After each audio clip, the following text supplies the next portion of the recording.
ಎಲ್ರಿಗೂ ನಮಸ್ಕಾರ. ಪುಷ್ಪಾ ಶೆಟ್ಟೀಸ್ ಕುಕಿಂಗ್ ಡೈರಿಗೆ ಸ್ವಾಗತ.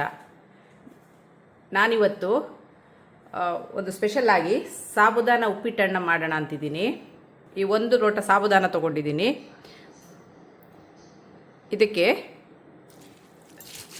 1-2 ಬಾರಿ ನೀರಿನಿಂದ ಚೆನ್ನಾಗಿ ತೊಳೆದು ಅದು ಸ್ಟಾರ್ಚ್ ಎಲ್ಲ ತಕ್ಕೋಬೇಕು.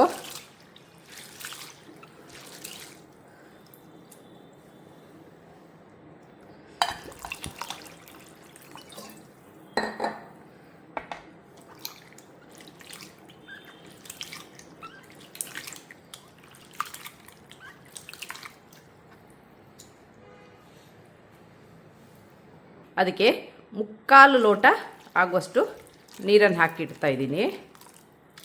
3/4 ಲೋಟ ನೀರನ್ನು ಹಾಕ್ತಾಯಿದ್ದೀನಿ. ಅದಕ್ಕೆ ಈಗ ರುಚಿಗೆ ತಕ್ಕಷ್ಟು ಉಪ್ಪನ್ನು ಹಾಕ್ತಾಯಿದ್ದೀನಿ. ನಾನಿಲ್ಲಿ ಅರ್ಧಕ್ಕಿಂತ ಸ್ವಲ್ಪ ಕಡಿಮೆ ತೊಗೊಂಡಿದ್ದೀನಿ. ಬೇಕಾದರೆ ಮತ್ತೆ ನೋಡಿ ಹಾಕ್ಕೋಬೋದು. ಸ್ವಲ್ಪ ಒಂದು ಅರ್ಧ ಟೀ ಸ್ಪೂನ್ ಆಗುವಷ್ಟು ಸಕ್ಕರೆಯನ್ನು ಹಾಕಿ ನೆನೆಯಕ್ಕೆ ಬಿಡ್ತಾಯಿದ್ದೀನಿ. ಇದೊಂದು 3ರಿಂದ 4 ತಾಸು ಚೆನ್ನಾಗಿ ನೆನಿಲಿ. ಮುಚ್ಚಿ ಒಂದು ಸೈಡಲ್ಲಿ ಇಡೋಣ. ಈಗ ಸಾಬುದಾನ ಈ ಹದಕ್ಕೆ ಬಂದಿದೆ. ಈ ಥರ ಉದುರಾಗಿ ಆಗಿದೆ. ಇದರಲ್ಲಿ ಏನಾದರೂ ಹೆಚ್ಚಿಗೆ ನೀರಿದ್ದರೆ ಅದನ್ನು ಡ್ರೈನ್ ಮಾಡ್ಕೊಳ್ಳಿ. ಇಲ್ಲಿ ಇಲ್ಲ, ನಾನು ಹಾಕಿದ ನೀರಿನ ಪ್ರಮಾಣ ಸರಿಯಾಗಿದೆ. ಈ ಥರ ಬಂದಿದೆ.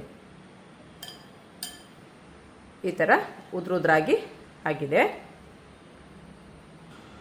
ಇದನ್ನು 3 ಗಂಟೆ ಮೊದಲೇ ನಾನು ನೆನೆಸಿಟ್ಟಿದ್ದೀನಿ.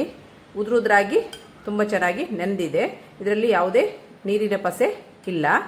ನೀವೇನಾದರೂ ನೆನೆಸಿದಾಗ ನೀರಿನ ಪಸೆ ಇದ್ದರೆ ಅದನ್ನು ಚೆನ್ನಾಗಿ ಡ್ರೈನ್ ಮಾಡಿಕೊಂಡು ಮಾಡಿ. ಇದಕ್ಕೆ ಇನ್ನು ಏನೆಲ್ಲ ಸಾಮಗ್ರಿಗಳು ಬೇಕು ಅಂತ ನೋಡೋಣ.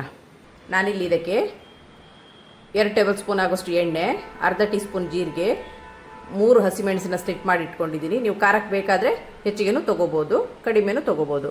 2 ಟೇಬಲ್ ಸ್ಪೂನು ಕೊತ್ತಂಬರಿ ಸೊಪ್ಪು, ಅರ್ಧ ಕಪ್ ಶೇಂಗಾವನ್ನು ಚೆನ್ನಾಗಿ ಹುರಿದು ಸಿಪ್ಪೆ ತೆಗೆದು ಅದನ್ನು ಕ್ರಷ್ ಮಾಡಿ ಇಟ್ಕೊಂಡಿದ್ದೀನಿ. ಈ ಥರ ನಾನು ಇದನ್ನು ಕೈಯಲ್ಲಿ ಕುಟಾಣಿ ಮೂಲಕ ಕ್ರಷ್ ಮಾಡಿದ್ದೀನಿ. ನೀವು ಬೇಕಾದರೆ ಮಿಕ್ಸಿಗೆ ಹಾಕಿ ಸ್ವಲ್ಪ ಪಲ್ಸ್ ಮಾಡಿದರೆ ಸಾಕು.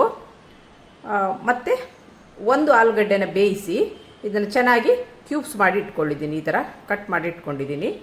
ನಾವು ಇದನ್ನು ಈಗ ಹೇಗೆ ಮಾಡೋದು ಅಂತ ನೋಡ್ಕೊಂಬರೋಣ. ಈಗ ನಾನಿಲ್ಲಿ ಬಾಣಲಿನ ಬಿಸಿಗೆ ಇಟ್ಕೊಂಡಿದ್ದೀನಿ. ಅದಕ್ಕೆ 2 ಟೇಬಲ್ ಸ್ಪೂನ್ ಎಣ್ಣೆ ಹಾಕ್ತಾಯಿದ್ದೀನಿ. ನಂತರ ಅರ್ಧ ಟೀ ಸ್ಪೂನ್ ಜೀರಿಗೆನ ಹಾಕ್ತಾಯಿದ್ದೀನಿ.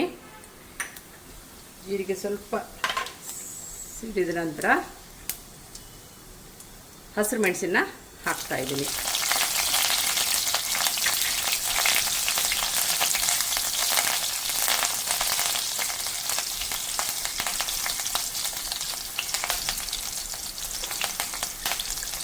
ಈಗ ನಾನು ಸಾಬಕ್ಕಿನ ಏನು ನೆನೆಸಿಟ್ಕೊಂಡಿದ್ದೀನಿ, ಈ ಸಾಬಕ್ಕಿನ ಇದಕ್ಕೆ ಹಾಕ್ತಾಯಿದ್ದೀನಿ. ಇದಕ್ಕೆ ಆಲ್ರೆಡಿ ನಾನು ಉಪ್ಪು ಸಿಹಿ ಎಲ್ಲ ಹಾಕಿದ್ದೀನಿ, ಸಕ್ಕರೆ ಎಲ್ಲ.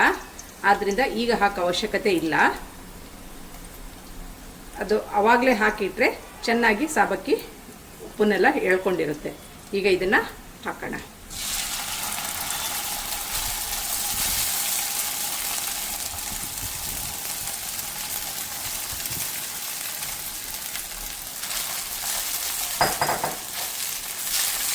ಸ್ವಲ್ಪ ಹೊತ್ತು ಚೆನ್ನಾಗಿ ಮಿಕ್ಸ್ ಮಾಡೋಣ.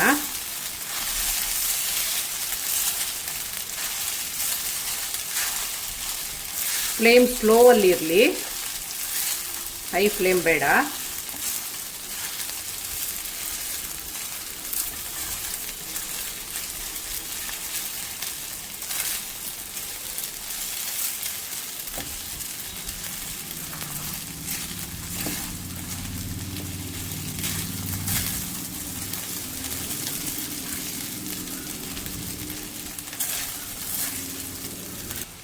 ಸ್ವಲ್ಪ ಹೊತ್ತು ಲಿಡ್ಡನ್ನು ಮುಚ್ಚಿಡೋಣ.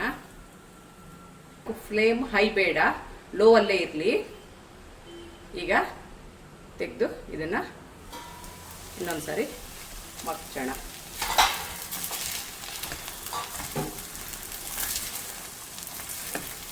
ಇದು ಬೇಗನೆ ಆಗುತ್ತೆ. ಇದು ಉಪವಾಸ ದಿನಗಳಿಗೆಲ್ಲ ಒಂದು ಒಳ್ಳೆ ರೆಸಿಪಿ ಅಂತ ಹೇಳ್ಬೋದು. ಇದಕ್ಕೆ ಈರುಳ್ಳಿ ಬೆಳ್ಳುಳ್ಳಿ ನಾನೇನು ಉಪಯೋಗಿಸ್ತಾ ಇಲ್ಲ, ಹಾಗಾಗಿ ಉಪವಾಸ ದಿನ ತಿನ್ಬೋದು.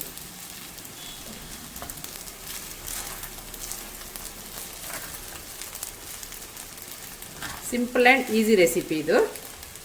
ಸಾಮಗ್ರಿಗಳು ಹೆಚ್ಚಿಗೆ ಏನು ಬೇಕಾಗಿಲ್ಲ. ಇದನ್ನು ಯಾರು ಬೇಕಾದರೂ ಮಾಡ್ಕೋಬೋದು. ಆದರೆ ಮಾಡುವ ವಿಧಾನ ಸರಿ ಇರಬೇಕು, ಇಲ್ಲಾಂದರೆ ಮುದ್ದೆಗಟ್ಟುತ್ತೆ.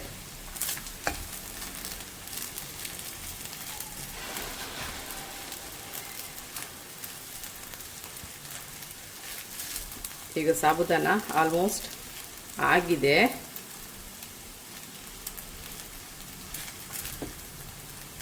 ಈ ಹಂತದಲ್ಲಿ ನಾವು ಆಲೂಗಡ್ಡೆ ಏನು ನಾವು ಕ್ಯೂಬ್ಸ್ ಮಾಡಿ ಇಟ್ಕೊಂಡಿದ್ದೀವಿ ಅದನ್ನು ಹಾಕ್ತಾಯಿದ್ದೀನಿ.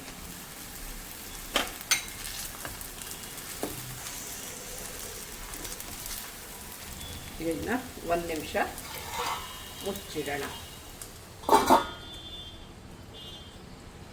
ಈಗ ಇದು ಆಗಿದೆ ನೋಡೋಣ. ಆಲ್ಮೋಸ್ಟ್ ಆಗಿದೆ. ನಾನು ಆಲೂಗಡ್ಡೆ ಬೇಯಿಸುವಾಗ ಇಲ್ಲೊಂದು ಸ್ವಲ್ಪ ಉಪ್ಪನ್ನು ಹಾಕ್ಕೊಂಡಿದ್ದೀನಿ.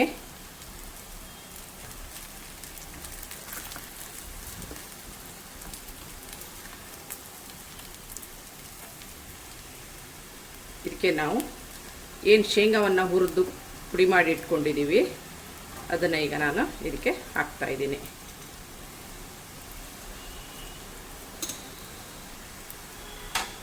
ಇದನ್ನು ಚೆನ್ನಾಗಿ ಮಿಕ್ಸ್ ಮಾಡೋಣ.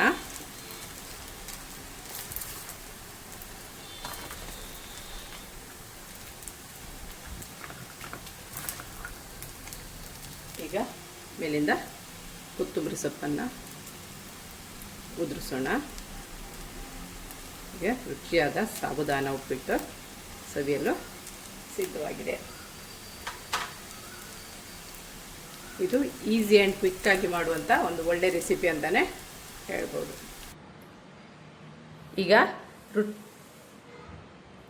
ಈಗ ರುಚಿಯಾದ ಸಾಬುದಾನ ಉಪ್ಪಿಟ್ಟು ಸವಿಯಲು ಸಿದ್ಧವಾಗಿದೆ. ಇದು ಉಪವಾಸ ದಿನ ಮಾಡ್ಕೋಬೋದು.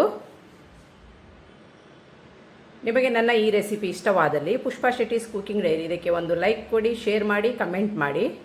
ಸಬ್ಸ್ಕ್ರೈಬ್ ಆಗಿಲ್ಲ ಅಂದರೆ ಸಬ್ಸ್ಕ್ರೈಬ್ ಆಗಿ, ಫ್ರೆಂಡ್ಸ್ಗಳ ಜೊತೆನೂ ಹಂಚ್ಕೊಳ್ಳಿ. Thank you.